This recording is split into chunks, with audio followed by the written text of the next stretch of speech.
بسم اللہ الرحمن الرحیم۔ السلام علیکم بچوں، آج ہم 7ویں جماعت کا سبق 3 کہانیاں پڑھیں گے۔ تو چلو بچوں شروع کرتے ہیں۔ بچوں آپ نے کہانیاں تو سنی ہوگی، دادی اماں کی کہانیاں، نانی اماں کی کہانیاں اور نہ جانے کس کس سے کون سی کہانیاں۔ آج آپ اس سبق میں 3 کہانیاں پڑھیں گے جو ہیں تو مختصر سی کہانیاں، لیکن آپ کو ان کا مطالعہ کرتے ہوئے بڑا مزہ آئے گا۔ لیجئے شروع کرتے ہیں 3 کہانیاں۔ پہلی کہانی چلاک بندر۔ کسی دریا کے کنارے ایک آم کا درخت تھا۔ اس درخت پر ایک بندر رہتا تھا۔ اس دریا میں ایک مگرمچھ بھی رہتا تھا۔ دونوں میں بہت دوستی تھی، مگر مجھے بندر سے ملنے کے لیے آتا تو بندر اسے میٹھے آم کھانے کو دیتا۔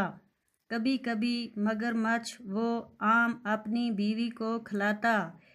ایک دن مگرمچھ کی بیوی نے مگرمچھ سے کہا، تمہارا دوست بندر روز میٹھے آم کھاتا ہے، اس کا دل بہت میٹھا ہوگا، میں اس کا دل کھانا چاہتی ہوں۔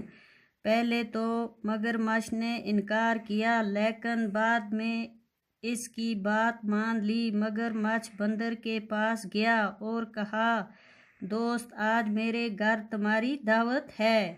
بندر مان گیا۔ مگرمچھ بندر کو اپنی پیٹھ پر بٹھا کر لے چلا۔ جب وہ دریا کے بیچ میں پہنچے تو مگرمچھ نے بندر سے اپنے دل کی بات کہی۔ بندر پہلے تو گھبرایا، لیکن پھر بڑی چالاکی سے بولا، بھائی میرا دل تو درخت پر رہ گیا، اس وقت تم نے کیوں نہ کہا، میں ساتھ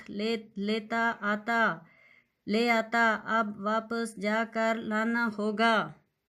مگرمچھ کنارے کی طرف واپس آیا۔ کنارے پر آ کر بندر درخت پر چڑھ گیا۔ مگرمچھ انتظار کرتا رہا، دیر ہوگی تو اس نے بندر کو پکارا۔ بندر نے کہا، دوست تم نے مجھے دھوکہ دیا، اب میں دھوکے میں نہیں آؤں گا، تم جا سکتے ہو۔ مگرمچھ اپنا سامان لے کر چلا گیا۔ اس کے بعد بندر نے کبھی مگرمچھ کو آم نہیں دیے۔ بچوں آج اتنا ہی کافی ہے، اس سے آگے کل پڑھیں گے۔